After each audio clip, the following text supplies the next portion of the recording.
नमस्कार. मला वाटतं प्रत्येकाकडे भ्रमणध्वनी आहेत आणि त्या असतील तर आपण कंपन स्थितीत ठेवा अशी माझी पहिल्यांदा नम्र विनंती. मराठी भाषा म्हटल्यानंतर थोडी सुरुवात केली, भ्रमणध्वनी वगैरे वगैरे म्हणजे लक्षात आलं असेल. सर, माझ्यासमोर एक मोठा प्रश्न आहे. मी काही पॉइंट्स काढून आणले होते, काही मुद्दे काढले होते की आपल्यासमोर त्या संदर्भात बोलावं आणि मांडावं असं. पण जेव्हा हा समूह समोरचा माझ्या बघितला, मराठी प्रेमी रसिक श्रोते बघितले, ते संमिश्र पद्धतीचे आहेत. साहित्याबद्दल बोलावं तर फारसं साहित्याबद्दल माहीत नाही, वाचनाबद्दल बोलावं तर खरं तर तुम्ही वाचक आहे, म्हणजे तुम्हाला तुम्ही वाचनाचं महत्व सांगणे म्हणजे एका डबक्यानं समुद्राला पाण्याचं महत्व सांगितल्यासारखं होईल. त्यामुळे तेही सांगणं मला अवघड वाटत आहे. त्यामुळे असा माझ्यासमोर फार प्रश्नचिन्ह निर्माण करणारा हा क्षण आहे. तरी मला जे सांगता येईल, आपले लाडके साहित्यिक ज्यांचा जन्मदिवस आपण आज साजरा करतो त्याबद्दल मी बोलेन. मित्रहो, श्री बाल शिवाजी सार्वजनिक वाचनालय मच्चे यांच्या वतीनं आयोजित मराठी भाषा दिनाचा औचित्य साधून आज हा कार्यक्रम इथं आयोजित केलेला आहे. आणि या कार्यक्रमासाठी विचारमंचावर उपस्थित असलेले या वाचनालयाचे अध्यक्ष, अतिशय उत्साही, उमेदी आणि आनंदानं या सगळ्या मध्ये सहभाग घेणारे आदरणीय श्री संभाजी कनबरकर सर, या सार्वजनिक वाचनालयाचे उपाध्यक्ष मरुचे साहेब. आता त्याचं क्षेत्र जरी वेगळं असलं तरी ते वाचनाशी संबंधित आहेत, त्यामुळे ते साहेब आहेत. तसेच आज तुमच्या समोर बोलताना माझ्या मनावर फार मोठं दडपण आहे, ते एका उपस्थित असलेल्या व्यक्तीचं, ते आदरणीय आमचे मार्गदर्शक अनंत लाड सर.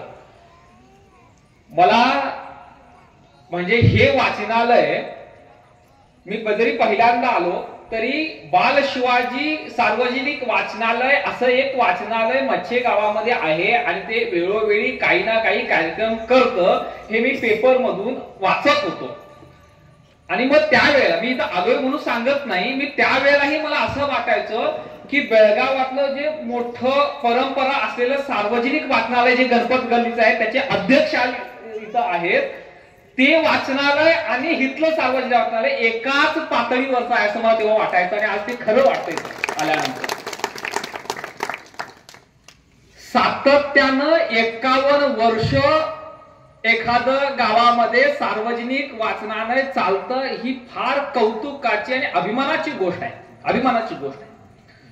त्याचं कारण असं, सर 2014ला मी माझ्या एका छोट्या गावामध्ये, छोटं म्हणजे अतिशय तुमच्यातला 4था भाग सुद्धा आमचं गाव नाही, असे एका टेकडीवर छोटस, म्हणजे विचार करा की मी तिथलं शिकलेला, सर्वात जास्त शिकलेला मीच पहिला व्यक्ती, म्हणजे असं एक खेड गाव. त्यामध्ये मी जेव्हा वाचनालय सुरू करत होतो, मलाही वाटलं, मी जेव्हा शिकायला लागलो तेव्हा मलाही वाचनाचं महत्व कळायला लागलं, पुस्तकं वाचायला लागलो आणि मला वाटलं की माझ्या गावात एक वाचनालय असायला हवं. वाचनालय दूरचीच गोष्ट, कुणाला पुस्तक वाचायचं असतं हेही माहित नसलेल्या गावात जर वाचनालय सुरू करायचं म्हणजे काय मोठा संघर्ष करावा लागत असेल, हे कदाचित कनबरकर सरांना आणि आपल्या सर्वांना माहिती असेल. तेव्हा ते वाचनालय चालू करताना अनेक अडचणी आल्या, अनेक संघर्ष करावा लागला. अशात सुद्धा मोठ्या कष्टानं ते सुरू झालं. पण वाचनाची अजिबात गोडी नसलेल्या गावामध्ये पुस्तकं ठेवणं म्हणजे हा मूर्खपणाचा खेळ आहे, अशीच एक भावना गावकऱ्यांची होती. आणि विशेषतः फार दिवस ते काही चालू शकलेलं नाही.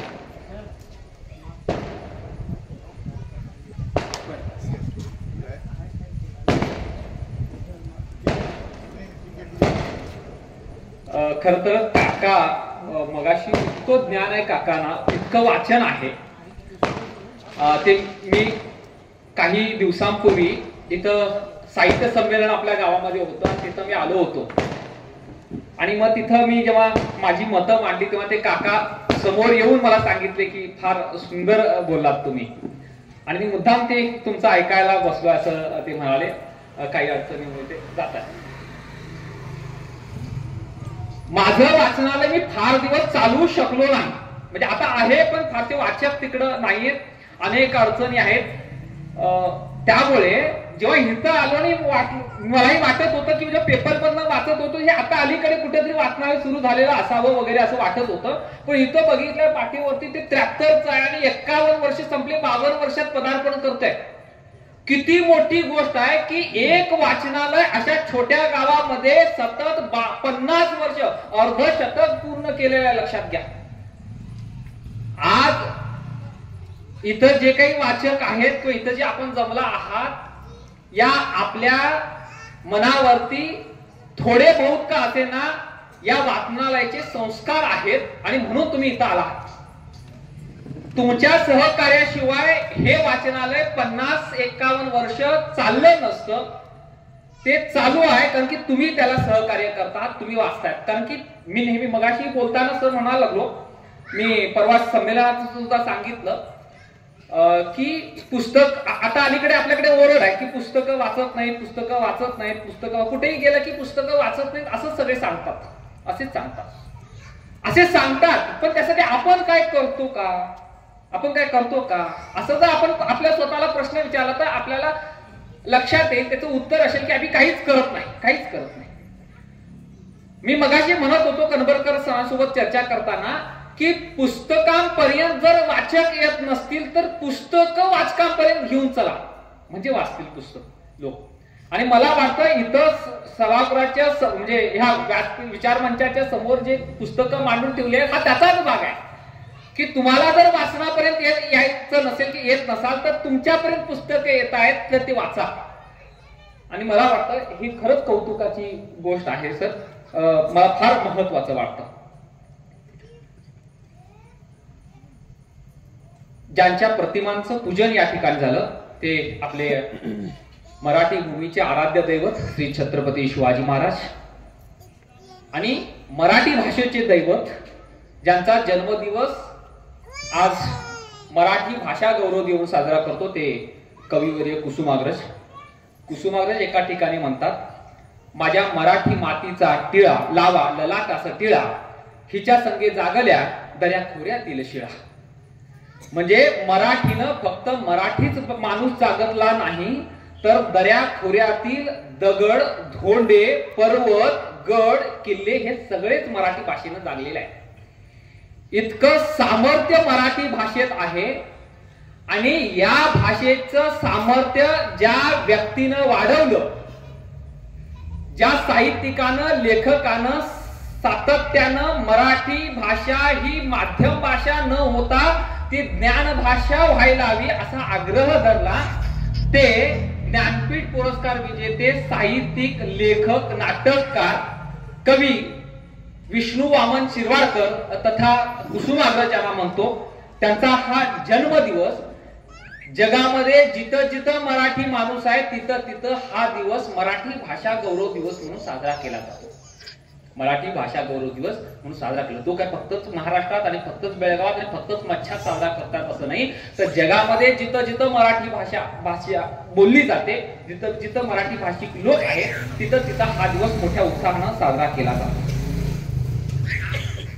कुसुमाग्रज हे कवी आहेत, त्यांनी नाटकं चांगली लिहिली आहेत, त्यांनी कादंबऱ्या चांगल्या लिहिलेल्या आहेत. यापेक्षा त्यांचं वेगळेपण आणि वैशिष्ट्यपूर्ण महत्वाचं जे आहे ते म्हणजे ते मानवतावादी लेखक आहे. ते मानवतावादी लेखक आहे. आता मानवतावादी लेखक म्हणजे काय, म्हणजे कुसुमाग्रजांच्या आधीचं साहित्य जर आम्ही वाचलं, म्हणजे संतांचं साहित्य वगळलं तर बाकीचे इतर सगळ्या साहित्यामध्ये एक विशिष्ट समाजच, एक जो उच्चवर्णीय समाज आहे आपल्या समाजामधला, त्याच लोकांचं साहित्य त्याच्यामध्ये यायचं, त्यांचंच जगणं, त्यांचंच मरणं, त्यांचंच जीवन, त्यांचेच अनुभव त्या साहित्यातून मांडले जायचे. पण कुसुमाग्रजांनी म्हणजे विष्णू वामन शिरवाडकरांनी पहिल्यांदा समाजातला जो काही न्याय अन्यायाची जी बाजू आहे, समाजातली जी लोकांची जनसामान्यांचं दारिद्र्य आहे, गरिबी आहे, हे जे वास्तव जगणं आहे, हे वास्तव जगणं कुसुमाग्रजांनी वि वा शिरवाडकरांनी मांडलं, पहिल्यांदा मांडलं. आणि म्हणून ते मानवतावादी लेखक आहेत. म्हणून ते मानवतावादी लेखक आहेत. याचं एक उदाहरण देतो. ही जी उदासीनता आहे किंवा मरगळलेपणा आहे, आयुष्यामध्ये अनेक नानाविध अनुभव आहेत जगण्यामध्ये, हे लेखकानं कुसुमाग्रजांनी मानलेलं आहे. त्याचं उदाहरण देतो. जाता जाता गाईन मी, गाता गाता जाईन मी. कुसुमाग्रज म्हणतात, जाता जाता गाईन मी, गाता गाता जाईन मी, गेल्यावरही या गगनातील गीतामधून राहीन मी. असं जेव्हा हळुवारपणे कुसुमाग्रज बोलतात, अशाच वेळेस मराठी माणसाच्या मनामध्ये क्रांतीचं बीज पेरण्याचं काम सुद्धा कुसुमाग्रज करतात. गरजा जय जयकार क्रांतीचा, गरजा जय जयकार, असं मराठी माणसाला पेटून उठण्यासाठी, बंड करून उठण्यासाठी एक ज्योत त्याच्या मनामध्ये तेवत ठेवण्याचं काम सुद्धा कुसुमाग्रज एकीकडे करतात. म्हणजे एकीकडे हळुवारपणे लिहिलेली भावना आणि दुसरीकडे क्रांती करण्याचं सुद्धा. मी मागे जेव्हा मच्छामध्ये आलो होतो तेव्हा हेच म्हटलं होतं, तुम्ही जगातल्या जेवढ्या काही मोठ्या मोठ्या क्रांत्या आहेत ना, त्या क्रांत्यांचा जर इतिहास काढला तर असं लक्षात येईल की प्रत्येक जगातली क्रांती ही लेखकांनी आणि कवींनी जागती ठेवलेली आहे. माणसाला एखाद्या परंपरेविरुद्ध, एखाद्या रीतिरिवाजाविरुद्ध उठून पेटून उठण्यासाठी बळ देण्याचं काम लेखक आणि क्रांतिकारकांनी केलेलं आहे. कुठलीही म्हणजे फ्रेंच क्रांती घ्या, अमेरिकेची क्रांती घ्या, किंवा भारताचा स्वातंत्र्य लढाई घ्या. भारताच्या स्वातंत्र्य लढ्यामध्ये सुद्धा लेखकांचं फार मोठं योगदान आहे. मराठी भाषेचं किंवा महाराष्ट्रापुरता जर आपण विचार केला तर स्वातंत्र्य काळामध्ये ब्रिटिशांच्या विरोध जेव्हा भारत लढत होता, लढा पुकारला होता भारतीयांनी, त्या काळामध्ये याच गरजा जय जयकार क्रांतीचा, गरजा जय जयकार गीतानी मराठी माणसाला पेठून उठवलं होतं, क्रांती करायला भाग पाडलं होतं. असे हे कुसुमाग्रज. म्हणून या सगळ्या गोष्टीमध्ये आपल्याला आणखीन एक गोष्ट लक्षात घेण्यासारखी आहे. आपण जेव्हा मराठी भाषा आपण जेव्हा म्हणतो की आपल्या भाषेचं आपण काय महत्व आहे, योगदान काय, मराठी भाषा किती महत्वाची, म्हणजे सरांनी तर सांगितलं की ती किती बोलली जाते, किती लोक आहेत. हा म्हणजे 2 दिवस जे लाड सरांनी पुढाकार घेऊन जो बेळगाव मध्ये फार सुंदर असा अभिजात भाषा मिळाल्याचा गौरवार्थ जो मेळावा आणि आनंद उत्सव साजरा केला होता, त्यात सुद्धा या सगळ्या गोष्टी सांगितल्या होत्या की मराठी भाषा किती महत्वाची आहे. महाराष्ट्रापुरताच गेलं तर महाराष्ट्रानं भारताला काय दिलंय असा जेव्हा विचार आपण करतो तेव्हा आपल्या लक्षात येईल की समाज सुधारणाची चळवळ सुरुवात झाली ती महाराष्ट्रातून झालेली आहे. समतेचं बीज जर कुणी पेरलेलं असेल, कुठं पेरलं गेलेलं असेल, ते सुद्धा महाराष्ट्र भूमीमध्ये पेरलं गेलं आहे.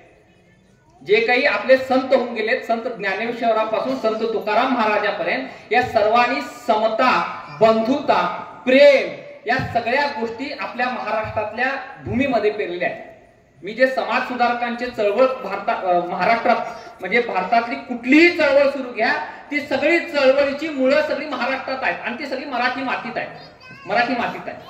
मग त्यामध्ये गोविंद रानडे असतील, आगरकर असतील, लोकमान्य टिळक आहेत, महात्मा ज्योतिराव फुले आहेत, सावित्रीबाई फुले आहेत, साने गुरुजी आहेत, सगळे संत आहेत.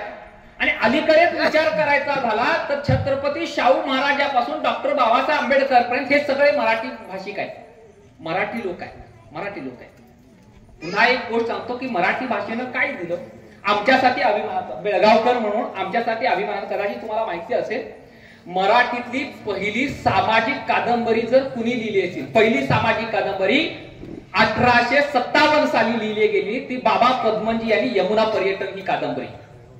आज सुद्धा जेव्हा साहित्याचा किंवा कादंबरीचा, मराठी कादंबरीचा अभ्यास जेव्हा केला जातो तेव्हा या बेळगावातल्या माणसाचा उल्लेख केल्याशिवाय आपला इतिहास पुढे जाऊ शकत नाही, इतका इतिहास बेळगावमध्ये आहे. हे पहिलं. दुसरं, आपल्याच बाजूचं जांबोटी भाग माहिती असेल, जांबोटी भाग, तिथले राभी गुंजीकर म्हणून आहेत, लेखक होते. त्यांनी मराठीतली पहिली ऐतिहासिक कादंबरी मोचडगड नावची कादंबरी, पहिली कादंबरी लिहिली. माचीगड आहे ना, माचीगड, त्याच्या आधारित कादंबरी त्या काळामध्ये 18व्या शतकामध्ये त्यांनी पहिली कादंबरी लिहिली. म्हणजे मराठीच्या ऐतिहासिक कादंबरीचा जर उल्लेख करायचा असेल तरी रावी गुंजीकराचा म्हणजे बेळगावकराचा उल्लेख केल्याशिवाय पुढे चालता येत नाही. तिसरं नाव तुम्हाला माहित असलेलं सांगतो. बेळगावाला नाटकांची जशी मोठी परंपरा आहे तसं संगीत नाटकाची सुरुवात मुळात बेळगावमध्ये झालेली आहे. ते म्हणजे अण्णासाहेब किर्लोस्कर. किर्लोस्कर रस्ता बेळगावमध्ये तुम्हाला माहिती असेल, ज्याचं नाव किर्लोस्कर रस्ता दिलाय तो अण्णासाहेब किर्लोस्करांच्या मुळे. ते हे अण्णासाहेब किर्लोस्कर बेळगावचे, त्यांचं संगीत नाटक, मराठीतलं पहिलं संगीत नाटक त्यांनी लिहिलं. इतका मोठा अभिमानाचा जाज्वल्य असा इतिहास आपल्या बेळगावकरांचा आहे. मराठी साहित्यात सुद्धा आपल्या बेळगावकरांनी किती मोठं योगदान दिलेलं आहे असं आपल्या लक्षात येईल.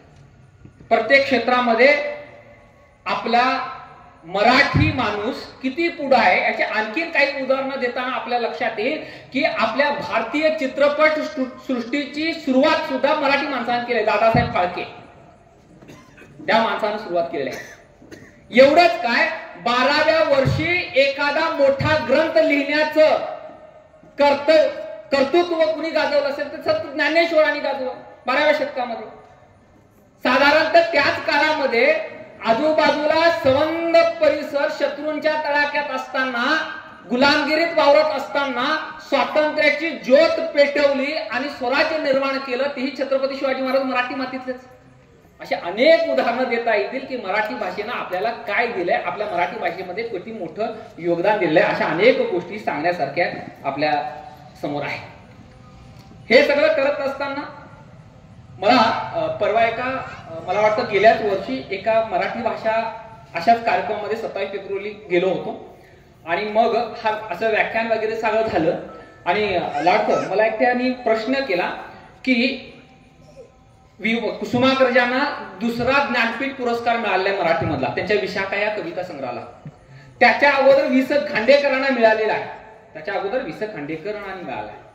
याचा अर्थ फक्त कुसुमाग्रज एवढीच पहिला सुरुवात केली, एवढं चांगलं लेखन लिहायला किंवा लेखन फार मोठं मराठी साहित्य लिहिलं, पुस्तकं लिहिली असं नाही. त्याच्या आधी सुद्धा फार लिहिलंय. म्हणजे तुम्हाला सांगायचंच असेल, शेक्सपियरचं नाव म्हणजे शिकत असलेल्या माणसांना माहिती असेल की शेक्सपियर जागतिक कीर्तीचं साहित्यिक, आजही त्याच्या एवढं साहित्य कुणाचंच नाही असा जो गौरव केला जातो. इंग्रजी साहित्य लिहिलेलं शेक्सपियरची नाटकं तुम्हाला कल्पना नसेल असे 10 शेक्सपियर होतील इतकं मोठं साहित्य मराठीमध्ये लिहिले गेले. ते संत तुकारामांची गाथा जी आहे ना, ते 10 शेक्सपियर होतील असं आहे. दुर्दैवी असं इंग्रजांनी संपूर्ण जगावरती राज्य केलं, त्यामुळे इंग्रजी भाषा जगात पोहोचली. मराठी भाषा जगात न पोहोचल्यामुळे मराठी महाराष्ट्रात किंवा जिथं मराठी माणूस आहे त्याच्या बाहेर पोहोचू शकले नाही. त्यामुळे तुकाराम गाथा पोहोचण्यासाठी 18वं शतक उजाडलं. 18वं शतक म्हणजे कोल्हटकरांनी आपल्या जेव्हा अनुवाद केलं इंग्रजीमध्ये आणि तेव्हा तुकाराम पोहोचले इंग्रजी भाषेत. आणि इंग्रजी लोकांचंच मत, हे माझं मत नव्हे, अशोक आलवंडीचं मत नव्हे की ते 10 शेक्सपियर आहेत. इंग्रजी माणसांनीच त्यांचं साहित्य वाचून ठरवलं की तुकाराम महाराज हे आमच्या इंग्रजीतले 10 शेक्सपियर होतात, इतकं मोठं साहित्य हे इंग्रजी माणसांना सांगितलं. त्या माणसाचा प्रश्न असा होता, तुम्ही एवढं सगळं सांगितलं, त्याच्या अगोदर वि. स. खांडेकरांना ज्ञानपीठ मिळालाय, संतांनी एवढं मोठं साहित्य लिहिलेलं आहे, असं असताना सुद्धा कुसुमाग्रजांचाच जन्मदिवस हा मराठी भाषा गौरव दिवस म्हणून का साजरा करता? बरोबर आहे ना? प्रश्न पडले पाहिजे. आमचे मेंदू इतके आम्ही गहाण ठेवले की आम्हाला प्रश्नच पडत नाही. आमच्या शाळेत सुद्धा हेच शिकवलं जातं, प्रश्न विचारलेला माणूस मूर्ख. जो शांत असतो, हाताची घडी तोंडावर बोट ठेवतो, तो चांगला शांत मुलगा. आमच्या बालवाडीपासून शिकवलेलं असतं, हाताची घडी तोंडावर बोट. मग आम्ही प्रश्न कसे विचारणार? म्हणजे इथून सुरुवात सगळी ती होते. त्यामुळे आम्ही प्रश्न विचारत नाही. त्या माणसानं प्रश्न विचारला, लक्षात त्या माणसाने विचारला. त्याचं कारण असं या आधी सुद्धा म्हणजे कुसुमाग्रजांच्या आधी सुद्धा अनेक लेखकांनी फार मोठं साहित्य लिहिलंय, अनेक चांगली चांगली पुस्तकं लिहिलेली आहेत. असं असताना सुद्धा कुसुमाग्रजांचाच वाढदिवस किंवा जन्मदिवस मराठी भाषा गौरव दिवस का साजरा करावा? याचं कारण आहे, मराठी भाषा हे फक्त शिकण्याचं माध्यम न राहता मराठी भाषा ही ज्ञान भाषा व्हायला पाहिजे. म्हणजे इंग्रजी भाषेतनं जसं आपल्याला ज्ञान मिळतं, ही ज्ञान भाषा आहे, तशी मराठी भाषा ज्ञान भाषा व्हायला पाहिजे. हा आग्रह पहिल्यांदा कुसुमाग्रजांनी धरला. तो आग्रह धरला एवढंच नाही, सातत्यानं त्यासाठी ते प्रयत्नशील राहिले, म्हणून त्यांचा वाढदिवस, जन्मदिवस मराठी भाषा गौरव दिवस म्हणून साजरा केला जातो.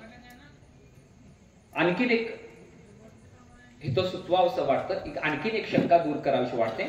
बघा पाहिजे मराठी भाषा गौरव दिवस आहे, तिथं मराठी भाषा दिवस नाही, मराठी भाषा दिवस नाही, बरोबर. मराठी भाषा दिवस असायला पाहिजे होता, पण हा मराठी भाषा गौरव दिवस आहे. मराठी भाषा गौरव दिवस आणि मराठी भाषा दिवस हे दोन वेगवेगळे दिवस आहेत, हे दोन वेगवेगळे दिवस आहेत. जागतिक मराठी भाषा दिवस कधी आहे माहितीये? हा जर 27 फेब्रुवारी जागतिक मराठी भाषा गौरव दिवस असेल, तर जागतिक मराठी भाषा दिवस कधी आहे? तर तो 1 मे ला आहे. तो 1 मे ला आहे.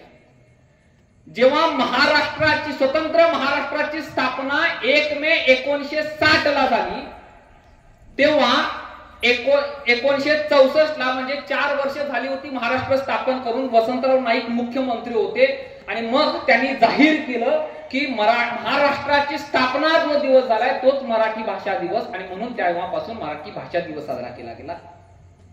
आणि कुसुमाग्रजांचं योगदान लक्षात ठेवून, त्यांचा गौरव व्हायला पाहिजे, त्यांनी भाषेसाठी दिलेलं योगदान लक्षात घेऊन मग 2014 ला, तोपर्यंत मराठी भाषा गौरव दिवस साजरा केला जात नव्हता, 2014 ला जाहीर करण्यात आलं मराठी भाषा गौरव दिवस हा 27 फेब्रुवारी कुसुमाग्रजांचा जन्मदिवस म्हणून साजरा केला जाईल.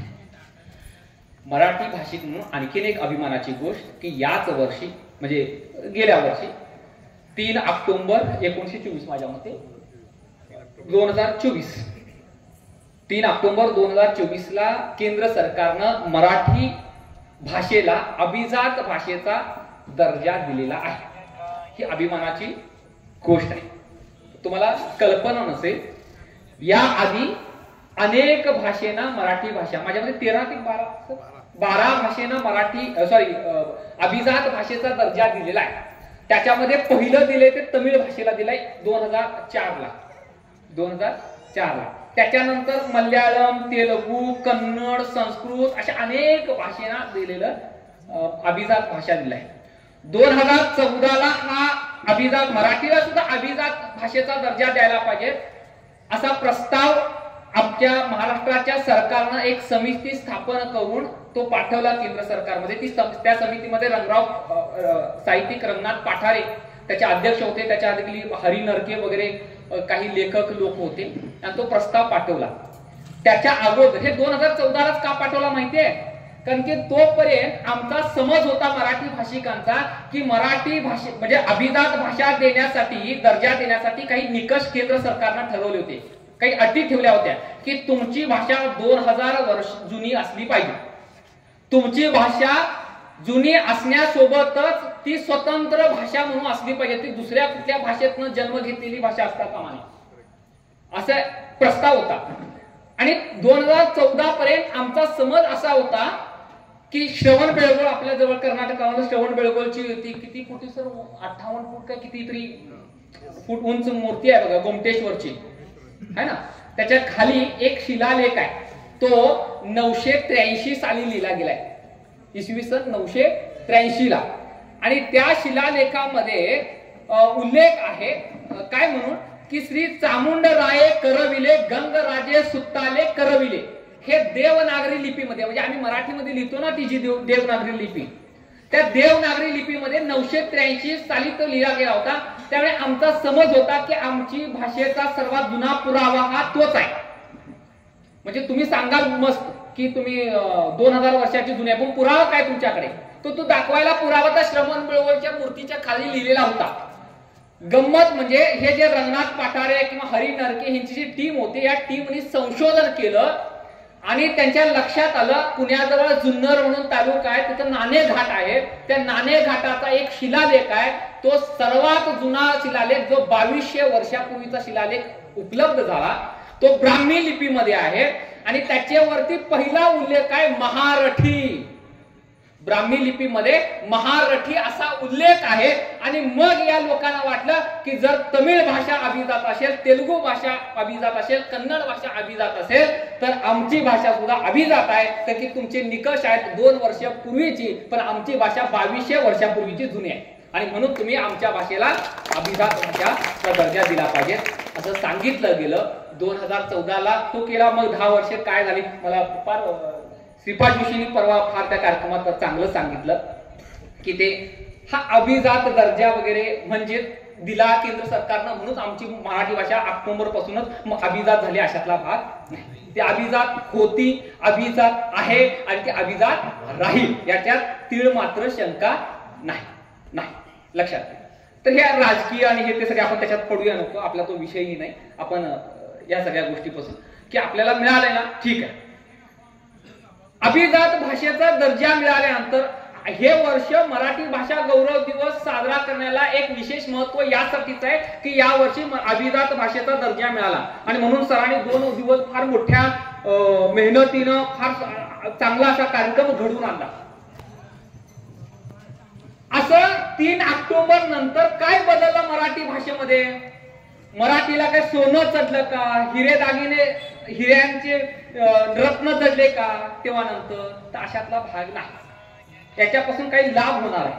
म्हणजे मीही ऐकलं होतं जेव्हा अभिजात भाषेचा म्हणजे आम्ही किती हलक्या कानाचे म्हणतात माहिती आहे ना. म्हणजे फक्त ऐकिवावर आम्ही लक्षात ठेवतो. फक्त कुणी कानाला सांगितलं की आम्ही तेच खरं धरतो आणि मग तेवढ्याच विश्वास. मग आम्ही कधीच प्रयत्नशील करून एखादं पुस्तक वाचावं, त्यातलं साहित्य वाचावं, त्यातला इतिहास वाचावा आम्ही कशी प्रयत्नशील करत नाही. कुणीतरी कान भरतं आणि सांगतो विश्वास ठेवतो, त्यांनी सांगितलं ते खरंच आहे. आम्ही अशी इतक्या हलक्या कानाच्या आहोत. मी तेच म्हणजे त्यातलाच मी काय वेगळा नाही. मी काय आभाळातनं पडलेला नाही, आपल्यातलाच आहे. त्यामुळे माझी का हलक्याच आहेत. जेव्हा अभिजात भाषेचा दर्जा मिळाला माझी समज होती बहुतेक आमच्या भाषेला आता केंद्र सरकार 400 कोटी 700 कोटी 800 कोटी देणार म्हणजे आमच्या मराठीचा उदोच उदो असं वगैरे होणार अशी आमची एक संकल्पना होती. दुसरा एक भ्रम होता की आपली मराठी भाषा देशातल्या 400 विद्यापीठातनं शिकवली जाते. हा मी सुद्धा ठामपणे सांगायचो. याच्या आधी मी ठामपणे सांगायचो. श्रीपाद जोशी परवा आले आणि आमचे डोळे खाडकन उघडले. जे श्रीपाद जोशी सांगितण्यावर विश्वास का ठेवायचा? कारण की त्यात कमिटीमध्ये त्याचा सहभाग आहे. ते जे अभिजात भाषात्मक संशोधन किती जुनी आहे वगैरे ते शोध लावला ना, त्यामध्ये त्याचा सहभाग आहे. त्यामुळे ते विश्वास ठेवायचा. त्यांनी सांगितलं 400 विद्यापीठात शिकवण्या इतके आमच्या देशात विद्यापीठच 400 नाही आहेत. बरोबर. दुसरं असतं अभिजात भाषा मिळाली म्हणून तुम्हाला एवढे कोटी मिळतात असा कुठेही उल्लेख नाही. तुम्हाला पैसे मिळतील याची शाश्वती नाही. दूरच सोडून द्या. तमिळ, तेलुगू, मल्याळम वगैरे फार लांब झाले. आम्ही ज्या राज्यात राहतो त्याची कन्नड भाषा आहे. कन्नडला मिळून सुद्धा 8-10 वर्ष झाले अभिजात भाषेत. कन्नड भाषेला विचारा की कन्नड तुमची किती सुधारली बाबा, किती करोड मिळाले तुम्हाला, किती लाख मिळाले. ते सांगते फुटकी पायी पण मिळाली नसेल. बरोबर. किती सुधारले अभिजात भाषा मिळाल्यामुळे? अभिजात भाषेचा दर्जा केंद्रानं दिला म्हणून मराठी भाषा विकसित होईल, संवर्धित होईल, ती मोठी होईल, ती वाढेल की ती टिकेल अशातला भाग नाही. ते टिकवण्याचं काम केंद्र सरकार करणार नाही, राज्य सरकार करणार नाही. ते कुणी केलं पाहिजे? तुम्ही आणि आम्हीच केलं पाहिजे. ते वाचनालयच करणार आहे. जोपर्यंत ही वाचनालय आहेत, जोपर्यंत मराठी माणूस या वाचनालयापर्यंत येईल आणि पुस्तक वाचेल तोपर्यंत मराठी टिकेल. मराठी टिकवायचं असेल, आपल्या जर भाषेचा अभिमान आपल्याला बाळगायचा असेल तर आपण मराठीत वाचलं पाहिजे, मराठीत बोललं पाहिजे, मराठीत लिहिलं पाहिजे आणि हे अट्टहासानं प्रयत्नपूर्वक आम्ही केलं पाहिजे. सरांनी म्हटलं तसं कुठलाही न्यूनगंड बाळगता कामा नाही की आम्ही मराठी. मी नेहमी सांगतो आमच्या मुलांनाही बऱ्याच वेळा की आता अनेक मराठीला काय मार्केट आहे, आपण डायरेक्ट मार्केटचीच भाषा करतो. म्हणजे आपल्या मराठीला काय मार्केट आहे, आपल्या मराठीला काय भविष्य आहे. त्यामुळे मराठी करून आता उपयोग नाही. आता आपण इंग्रजीकडे जास्त व्हायला लागलोय. मी नेहमी सांगतोय तुमची मुलं कदाचित इंग्रजी ज्यांची असेल त्या मुलाला, तुमची जर मुलं इंग्रजी असतील किंवा आजूबाजूला इंग्रजीची मुलं असतील तर त्या इंग्रजी शाळेत शिकलेल्या मुलाला विचारा की बाबा रे रात्री तुला स्वप्न पडतात का, आणि ती पडत असतील तर कुठल्या भाषेत पडतात हे जरा विचार. त्याला जर इंग्रजीमध्ये स्वप्न पडत असेल तर तुम्हीच इंग्रजी शाळेत घातलेल्याचं सार्थक झालं असं समजायचं. आपण मातृभाषा ज्या भाषेत आपण वाढलोय, मोठे झालोय, ज्या समाजात आपण राहतो तीच भाषा आपल्या वाढीसाठी बौद्धिक विकास म्हणजे जगातल्या सगळ्या भाषा तज्ञांनी सांगितलंय की तुमचा जर बौद्धिक विकास साधायचा असेल तर तुमचं किमान प्राथमिक शिक्षण हे तुमच्या मातृभाषेत शिकवलं पाहिजे मुलाला. मी मुद्दाम हे करत स्वतःची पाठ थोपटून घेण्यासारखं होईल, पण तरी मुद्दाम म्हणून सांगतो. मी ज्या महाविद्यालयात प्राध्यापक आहे, मला लाखभर पगार आहे. म्हणजे तसं मी चांगल्या कुठल्याही लाख 2 लाखाच्या डोनेशन देऊन कुठल्याही इंग्रजी माध्यमात घालण्या इतकी आर्थिक स्थिती माझी चांगली आहे. मी जिथं शिकवतो तिथं जवळजवळ 4 मोठ्या इंग्रजी शाळा आहेत, फार मोठ्या. ज्या संस्थेत मी कामाला आहे, जॉब करतो, मराठी शिकवतो, त्या संस्थेची सुद्धा मोठी इंग्रजी शाळा आहे. असं असताना सुद्धा माझ्या मुलाला मात्र ऍडमिशन घेताना मी त्या गावातली सरकारी मराठी मुलांची शाळा निवडली आहे. आता तुम्ही म्हणाल बहुतेक सर काहीतरी मूर्ख असतील, वेडे असतील, कारण की असं काहीतरी जगाच्या विरोधात, समाजाच्या विरोधात करणारा माणूस हा वेडा ठरतो, बरोबर. पण मी अभ्यासाअंती माझ्या लक्षात असं आलंय की ज्या माणसाची आपली मातृभाषा सुव्यवस्थित आहे, चांगली आहे, तो आपल्या मातृभाषेमध्ये चांगला विचार करू शकतो, बोलू शकतो, लिहू शकतो, वाचू शकतो. त्याला कुठलीही भाषा अडथळा ठरू शकत नाही. सरांनी मगाशी सांगितलं की जेवढे काही मोठे मोठे व्यक्ती, यशस्वी पुरुष झाले आहेत, त्यांचा इतिहास काढून वाचा, तुम्हाला लक्षात येईल की ते सगळेच महापुरुष, ते सगळेच यशस्वी पुरुष आपल्या आपल्या मातृभाषा शाळेत शिकलेत, म्हणून त्या मोठ्या लेवलला जाऊन पोहोचलेले आहेत. लक्षात घ्या. त्यामुळे मातृभाषेत शिकल्यामुळे किंवा आपल्या मराठी भाषेत शिकल्यामुळे आम्हाला भविष्य नाही, आपल्याला मार्केट नाही, असा जर न्यूनगंड आपल्या मनात असेल तर तो आपण या निमित्तानं काढून टाकला पाहिजे. मराठी जास्तीत जास्त बोललं पाहिजे, मराठी जास्तीत जास्त वाचलं पाहिजे. तुम्ही स्वतःहून किमान आठवड्यातला 1 दिवस वाचनालयाकडे तुमची पावलं वळली पाहिजेत, तरच मराठी भाषा अभिजात राहील, ती वाढेल, विकसित होईल आणि तरच हा मराठी भाषा गौरव दिवस साजरा होण्याचं सार्थक झालं असं समजेल. फक्तच मराठी भाषा दिनाचे गौरव असे सोहळे केले म्हणजे होत नाही, किंवा कुणी केंद्रानं जाहीर केलं अभिजात भाषा म्हणून तुमची भाषा वाढत नाही. ती वाढवण्याची, ती टिकवण्याची, संवर्धित करण्याची सगळी जबाबदारी तुमची, माझीच आहे. आणि मला वाटतं तुम्ही फार चांगल्या पद्धतीनं ते करता आहात. तुमच्या गावातलं वाचनालय इतकं प्रदीर्घ काळ चालू आहे, याच्यावरूनच कळतं की तुम्ही सुज्ञ लोक आहात, सुज्ञ रसिक आहात, सुज्ञ मराठी माणूस आहात. आणि त्यामुळे तुमचंही कौतुक करतो. आणि मी फार बोलत नाही, कारण फार उशीर झालेला आहे. मी फक्त कुसुमाग्रजांची एक कविता आपल्या समोर ठेवतो आणि मी माझं लांबलेलं मनोगत थांबवतो. खर तर मराठी कुसुमाग्रज म्हटल्यानंतर त्याची कणा कविताच आठवते आणि कणा कविताच वाचायची माझी इच्छा होती. पण नंतर मगाशी आल्या बरोबर माईक मधून, टेप मधून रेकॉर्ड लावलं होतं कणा या कवितेची, त्यामुळे मी ती वाचणार नाही.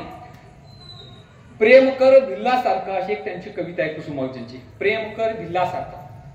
आता कुसुमाग्रज म्हणतात बघा, तर ते क्रांतिकारक कवीच, लक्षात घ्या. ते प्रेम सुद्धा असं क्रांतिकारकच मानतात. ते असं प्रेम त्यांचं असं कुठल्या तरी टपरीवर भेटलं, कुठे पिक्चरला गेलं, कुठल्या नदीवर भेटलं, कुठे अमुक केलं, असं त्यांच्या प्रेमात राहत नाही. त्याशी भिल्लासारखं त्यांच्या बाणावरतीच प्रेम करणारी माणसं आहेत. म्हणून ती कविता समोर ठेवतो आणि माझं भाषण इथं थांबवतो.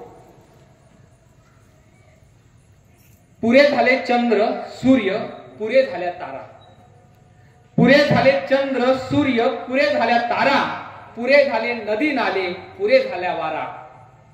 मोरासारखा छाती काढून उभा राहा, मोरासारखा छाती काढून उभा राहा, जाळासारखा नजरेत नजर बांधून राहा. सांग तिला तुझ्या मिठीत स्वर्ग आहे सारा, सांग तिला तुझ्या मिठीत स्वर्ग आहे सारा. शेवाळलेले शब्द अनेक यमक छंद करतील काय, शेवाळलेले शब्द अनेक यमक छंद करतील काय. डांबरी सडकेवर श्रावण इंद्रधनु बांधेल काय.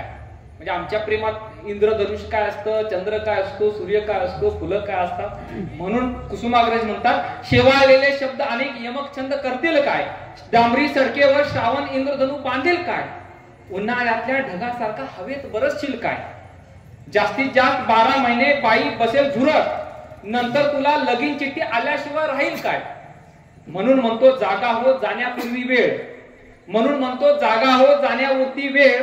प्रेम नाही अक्षरांच्या भातुकलीचा खेळ, प्रेम म्हणजे वनवा होऊन जाळत जाणं, प्रेम म्हणजे वनवा होऊन जाळत जाणं, प्रेम म्हणजे जंगल होऊन जळत राहणं.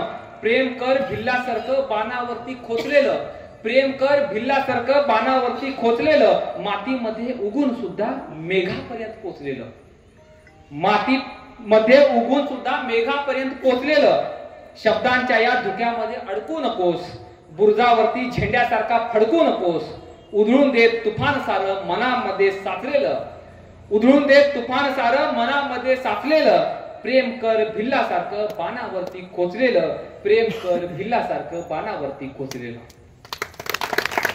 मित्रहो, या निमित्तानं आपण मला इथं बोलवलं आणि मी माझे जे काही छोटे मोठे शब्द आहेत ते आपण शांतपणे ऐकून घेतलात, मला बोलण्याची संधी दिली, त्यामुळे आयोजकांचे आणि आपण ऐकून घेतलात त्यामुळे आपल्या सर्वांचे आभार मानतो आणि इथं थांबतो. धन्यवाद.